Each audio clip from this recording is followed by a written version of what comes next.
There are many people who come and tell me, Brother Zakir, why can't Almighty God become a human being? What's the problem? God can do anything and everything. So why are you limiting God? God can do anything and everything. So why can't he become a human being?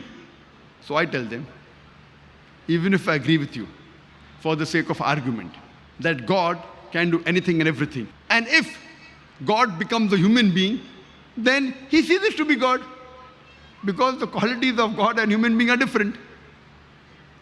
Almighty God is immortal. Human being is mortal. You can't have an immortal, mortal person together. You either have mortal being or immortal being. You can either have God or man. You can't have God-man.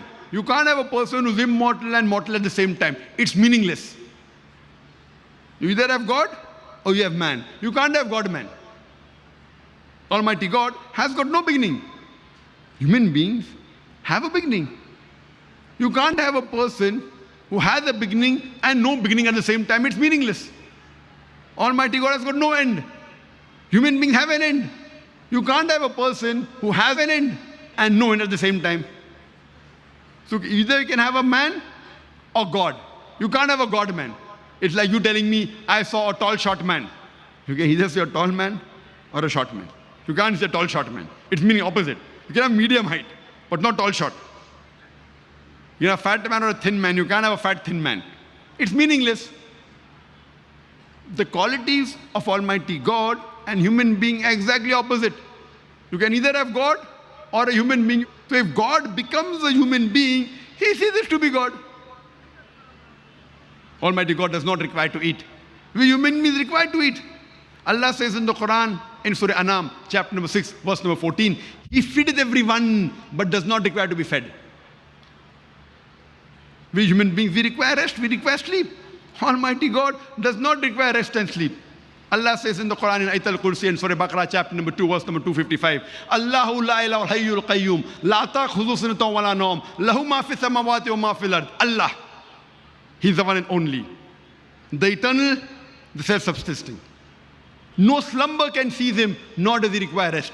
To him belongs everything in the heavens and the earth. So Almighty God, if he becomes a human being, he ceases to be God. So what is the use of worshipping a human being like you and me? And if I agree with you that Almighty God can do anything and everything, in the same argument, if Almighty God can do anything and everything, Almighty God can even tell a lie.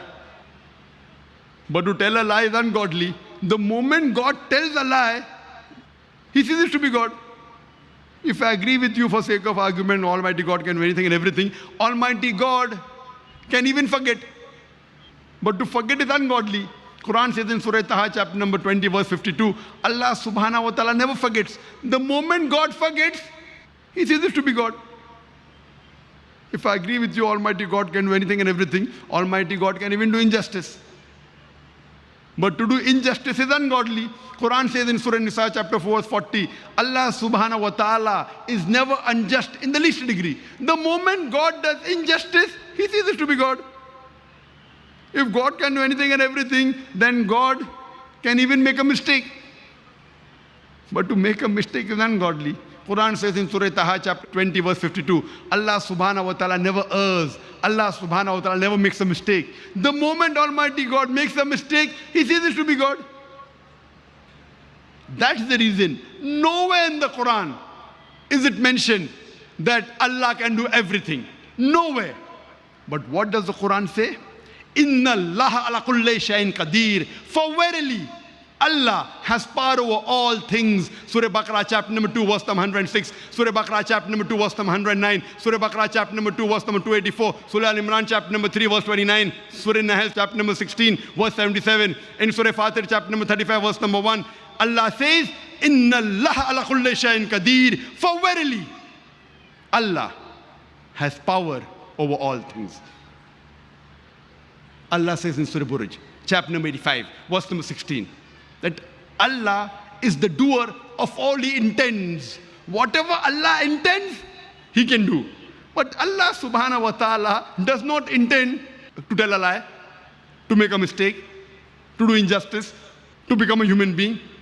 Allah subhanahu wa ta'ala only intends godly things. Whatever he intends, he can do.